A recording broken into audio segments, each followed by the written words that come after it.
Welcome to Sasi official. இந்த வீடியோவில் ரஜினி சாரும் கமல் சாரும் இணைய போகிற 174வது படத்தில் யார் வில்லனோட சேர்த்து இன்னொரு சூப்பர் ஸ்டாரும் இணைய போகிறாரு. அவர் யார்? அதில் இன்னும் நிறைய சூப்பர் ஸ்டார்ஸ் வர போகிறாங்க. அதை பற்றியும் நம்ம பேச போகிறோம். ஆனால் அதுக்கு முன்னாடி இன்னொரு முக்கியமான ஒரு சாப்டர் இருக்குது, அதுலேருந்து ஆரம்பிக்கிறேன். அதாவது விஜய் சாருடைய ஜனநாயகன் இருக்கு இல்லையா, அதுவும் கூலி படமும் ஏ சர்டிஃபிகேட். இந்த ஏ சர்டிஃபிகேட் இந்திய அளவில் அதிக வசூல் பண்ண படம் எது அப்படின்னா தலைவருடைய படம் தான். ஸோ அதுலேருந்தே ஆரம்பிக்கிறேன். சினிமா செய்திகளை தெரிஞ்சுக்க நம்ம சேனலை சப்ஸ்கிரைப் பண்ணிடுங்க. ஃபஸ்ட்டு எடுத்தோடனே இந்த ஜனநாயகன் அதோடைய வசூல் என்னை பொறுத்த வரைக்கும் 230லேருந்து 240 தான், அவ்வளோதான். அதுக்கு மேலெலாம் கிடையாது.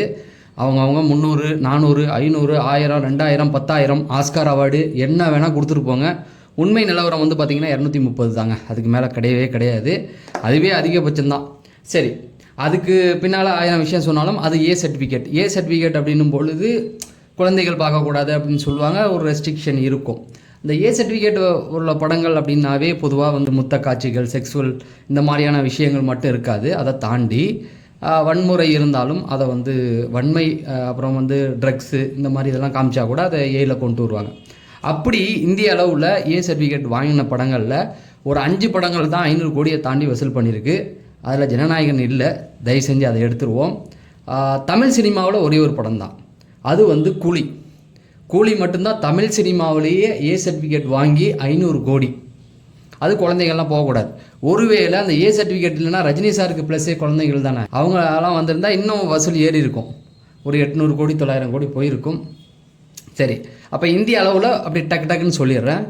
அனிமல் 1000 கோடி, சலார் 500 தாண்டிடுச்சு. அதுக்கப்புறமேட்டுக்கு இது துரைந்தர் பார்ட் 1 பார்ட் 2 இதுங்கெல்லாம் ஏ சர்டிஃபிகேட் வாங்கி 500 கோடியை தாண்டின படம்.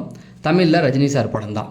ஸோ இதுலேருந்து ஆரம்பித்து இப்போ ஒரு முக்கியமான ஒரு விஷயம், நான் அந்த ரஜினி சார் கமல் சார் படம் இருக்கு இல்லையா, அதை கடைசியாக பேசிக்கிறேன். இப்போ ஒரு கேஸ் ஒன்று போயிட்டுருக்கு, அதில் ரஜினி சாரும் சம்மந்தப்பட்டிருக்காரு.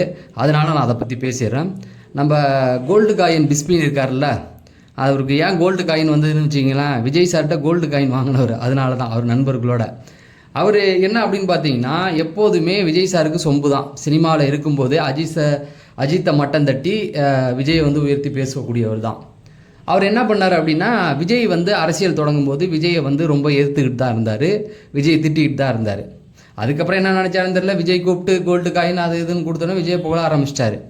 விஜயை அவர் புகழ எப்படி புகழ்ந்தார் அப்படின்னு பார்த்தீங்கன்னா, சீமான மட்டம் தட்டி விஜயை புகழ்ந்துக்கிட்டு இருந்தார். இதில் நல்லா நீங்கள் கவனிக்க வேண்டிய விஷயம் என்னென்னா, ரஜினி சார் அரசியலுக்கு வராருன்னொன்னே ரஜினி சாரை மட்டம் தட்டி சீமான புகழ்ந்துக்கிட்டு இருந்தார் நம்ம பிஸ்மி. இப்போ இவர் விஜய் வந்த உடனே ரஜினி சார் வரலன்னொன்னே அப்படியே உள்டாவாக மாறிக்கிட்டார். ஜனநாயகன் படத்துக்கெல்லாம் இவர் சிறப்பு இதுக்காக அழைச்சிட்டு போயிருந்தாங்க. இப்போ என்ன ஆச்சு அப்படின்னா, சமீபத்தில் சீமானெல்லாம் ரொம்ப அவர் நக்கல் பண்ணிக்கிட்டு இருந்தார், விமர்சனம் பண்ணிக்கிட்டு இருந்தார்.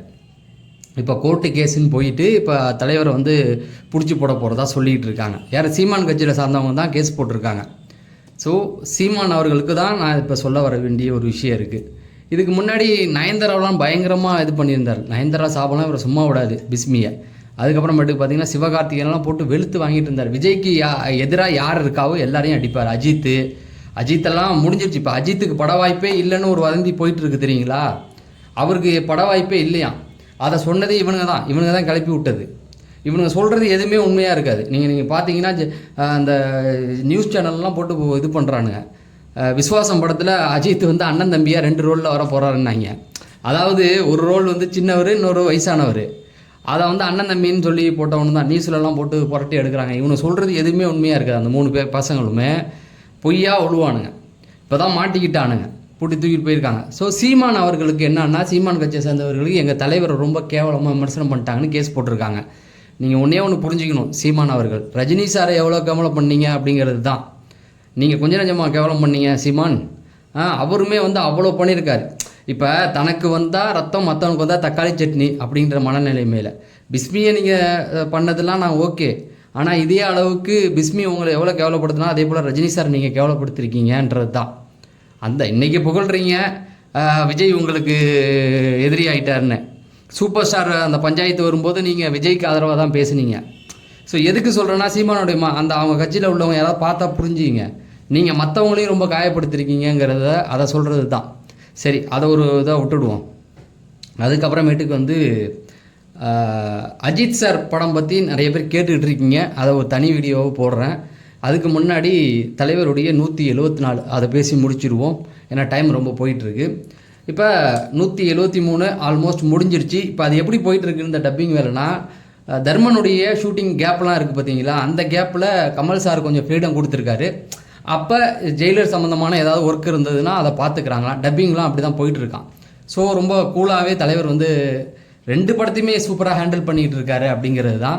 அதுக்கப்புறமா பார்த்தீங்கன்னா அடுத்த படம் இருக்கு இல்லையா 174.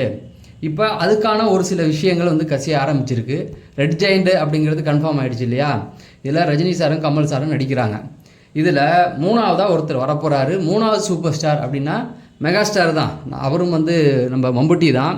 மம்புட்டி இதுக்குள்ளே வரப்போகிறாரு அப்படிங்கிற மாதிரி செய்திகள் வந்துகிட்டு இருக்கு. எதுக்கு அப்படின்னு பார்த்தீங்கன்னா, இது அவர் அதாவது வில்லன் சொல்ல முடியாது கன்ஃபார்மாக. ஏன்னா இதில் ரஜினி சாரும் கமல் சாருமே நெகட்டிவ் ஷேடோ உள்ள ஒரு கேரக்டரில் தான் பண்ண போகிறாங்க.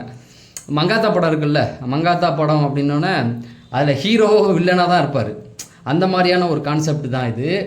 அதாவது 2 பேரும் தனித்தனியாக போராடி அதுக்கப்புறம் ஒன்றா இணைஞ்சு போராடுற மாதிரி, அவ்வளோதான். இதில் நல்லவன் கெட்டவன்லாம் கிடையாது. அந்த மாதிரியான ஒரு கான்செப்ட் தான். அதில் மம்புட்டி வரதா சொல்லிகிட்டு இருக்காங்க. ஸோ மம்புட்டி அப்படின்னும்போதே ஜெயிலர் 1ல் அவர் தான் நடிக்க வேண்டியதாக இருந்தது. அது ரஜினி சாரே வந்து சொல்லியிருப்பாங்க ஆடியோ லாஞ்சில். ஒருத்தர்கிட்ட கேட்டோம், ஆனால் ஒரு காம்ப்ரமைஸ் ஆகணும், அவர் அடிக்கும்போது அதை ஏற்றுக்குவாங்களா, கேரளாவிலனா அது ஒரு மாதிரி பேசப்படும் அப்படின்றதுக்காக அது வேணான்ட்டோம் அப்படிங்கிற மாதிரி சொல்லிட்டு இருந்தாங்க. ஸோ இப்போ அவரை வந்து கூப்பிட்ருக்காங்க. அதில் வில்லன் தான் ஜெயிலரில். இதில் வில்லன் அப்படின்றது கிடையாது. இன்னும் கொஞ்சம் நம்ம டீட்டெயில்டாக போனோம்னா அடுத்து இன்னும் ஒரு 2 ஹீரோவை பிடிச்சி போட்டால் இது வேறு லெவலில் போயிடும் அப்படிங்கிறது தான். அந்த 2 ஹீரோ யார் அப்படின்னு கேட்டிங்கன்னா, ஒன்று அந்த பக்கம் தெலுங்கில் இருக்கிறத சிரஞ்சீவி, இந்த பக்கம் பார்த்தீங்கன்னா அமிதாப் பச்சன். அவ்வளோதான், முடிஞ்சு போச்சு. இவங்க எல்லாமே உள்ளே வந்துட்டாவே இது எப்படி சொல்கிறது, இந்தியாவிலேயே இருக்கிற சூப்பர் ஸ்டார்ஸ் எல்லாமே ஒன்றா இணைஞ்ச படம் அப்படின்ற ஒரு பேர் கிடச்சிரும். அவ்வளோதான். இப்போக்கி இருக்கிறது அவங்க தானே.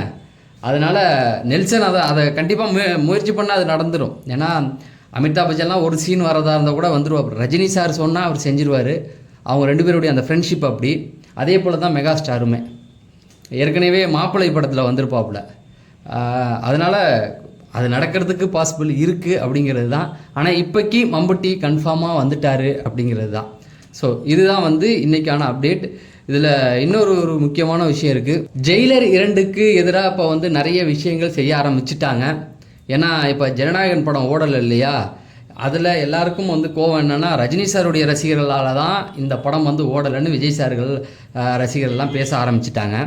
உண்மை நிலவரம் அது இல்லை ராஜா. படம் நல்லா இல்லை அப்படிங்கிறது தான். படம் நல்லா இல்லை, அதனால ஓடலை. ஜெயிலர் 2க்கு இவங்க நெகட்டிவிட்டியை பரப்புறதுக்கு தயாராக இருக்காங்க. இந்த படத்தை ஆரம்பத்திலேயே அடிக்கணும் அப்படிங்கிற ஒரு முயற்சியிலையும் இறங்கிட்டு இருக்காங்க. அதை சோஷியல் மீடியாவில் ஒரு சில போஸ்டர்ஸ் எல்லாம் பார்க்கும்போது நல்லாவே தெரியுது. ஸோ அதை பற்றி நம்ம நாளைக்கு வீடியோவில் டிஸ்கஸ் பண்ணுவோம். நான் ஏற்கனவே சொன்ன மாதிரி நம்முடைய Sasi official social media page வந்து ஃபேஸ்புக் பேஜையும் உங்களுடைய ஆதரவு தாங்க. கண்டிப்பாக இந்த வீடியோவை லைக் பண்ணுங்கள், சப்ஸ்கிரைப் பண்ணுங்கள். நம்ம அடுத்த வீடியோவில் சந்திப்போம். நன்றி, வணக்கம்.